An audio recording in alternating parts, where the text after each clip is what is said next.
Assalamualaikum warahmatullahi wabarakatuh. Kali ini kita masuk ke subtema 3 dalam tema 8. Bangga terhadap daerah tempat tinggalku. Pembelajaran 1, muatan IPA dan bahasa Indonesia. Muatan IPA, hubungan antara gaya dengan gerak.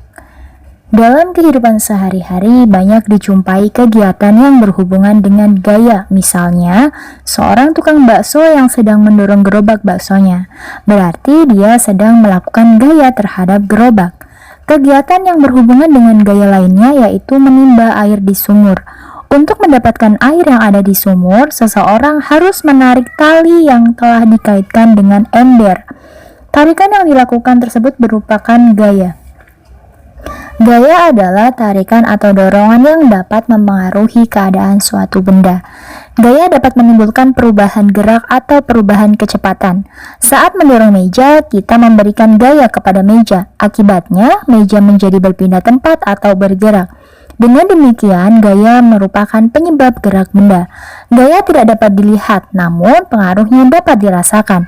Apabila kita melihat gerakan mendorong, menarik, dan mengangkat benda, kita merasa ada sejumlah gaya yang diperlukan gerakan tersebut. Dalam ilmu pengetahuan alam dikenal sebutan gaya tarik dan gaya dorong. Untuk melakukan gaya diperlukan tenaga. Dalam kehidupan sehari-hari banyak kejadian yang menunjukkan bahwa gaya dapat menyebabkan benda bergerak. Misalnya peristiwa membuka dan menutup pintu. Pintu bergerak membuka dan menutup karena terkena gaya yang berupa dorongan dan tarikan. Secara umum, gaya dapat memengaruhi keadaan suatu benda. Yang pertama, pengaruh gaya terhadap benda. 1. Gaya memengaruhi benda dia menjadi bergerak. Perhatikan gambar ini.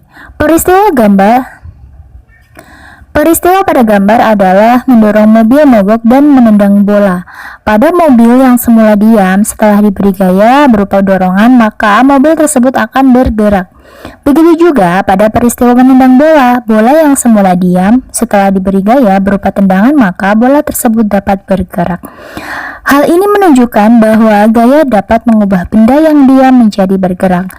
Berikut contoh lain gaya dapat mengubah benda yang diam menjadi bergerak, yaitu logam yang semula diam apabila didekatkan dengan magnet, maka logam tersebut akan bergerak ke arah magnet. Meja yang diam jika diberi gaya dorongan, maka akan bergerak. Sepeda yang semula diam jika dikayuh maka akan bergerak. Dan kelereng yang semula diam jika disentil maka akan bergerak. Pengaruh gaya terhadap benda yang kedua yaitu gaya memengaruhi benda bergerak menjadi diam. Dalam kegiatan bersepeda, saat kita menginjak rem, sepeda menjadi lambat dan akhirnya berhenti. Sepeda berhenti karena adanya gaya gesek antara ban, rem, dan pelek sepeda. Berarti, gaya dapat menyebabkan benda bergerak menjadi diam. Pengaruh gaya terhadap benda yang ketiga yaitu gaya memengaruhi perubahan bentuk benda. Pernahkah kamu melihat proses pembuatan vas bunga? Vas bunga merupakan hasil olahan dari tanah liat. Tanah liat dapat dibentuk sedemikian rupa sehingga dihasilkan vas bunga yang indah dan menarik. Pada gambar di samping, terlihat seorang perajin vas bunga sedang membuat vas bunga dari tanah liat. Gaya yang diberikan oleh tangan pada tanah liat membuat bentuk tanah liat berubah. Hal ini menunjukkan bahwa gaya juga dapat mengubah bentuk benda. Contoh lain gaya yang memengaruhi perubahan bentuk benda yaitu 1. Kaleng minum yang kosong akan penyok ketika diinjak dengan keras. Plastisin akan berubah bentuknya jika ditekan. Dan pada saat terjadi tabrakan mobil bisa menjadi berubah bentuknya karena gaya yang diberikan pada benda melebihi kekuatan bahan benda yang bertabrakan. Pengaruh gaya terhadap benda yang keempat yaitu gaya memengaruhi perubahan arah gerak benda.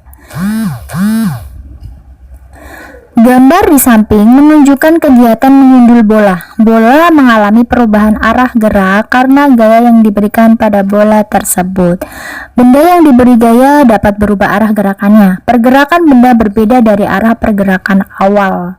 Contoh lain gaya memengaruhi arah bergerak benda antara lain memutar kemudi agar mobil tidak menabrak dan kiper menepis bola yang diarahkan ke gawang. Selanjutnya, muatan bahasa Indonesia mengidentifikasi cerita fiksi. Masih ingatkah kalian tentang cerita fiksi? Cerita fiksi adalah cerita yang bersifat rekaan atau tidak benar-benar terjadi. Isi cerita fiksi dibuat berdasarkan hasil olahan imajinasi atau daya pikir pengarangnya. Cerita fiksi diwarnai oleh budaya, pengalaman batin, dan latar belakang pengarang lainnya. Selain itu, cerita fiksi diolah berdasarkan pandangan, wawasan, dan penilaian pengarang terhadap berbagai peristiwa, baik peristiwa nyata maupun peristiwa hasil rekaan semata.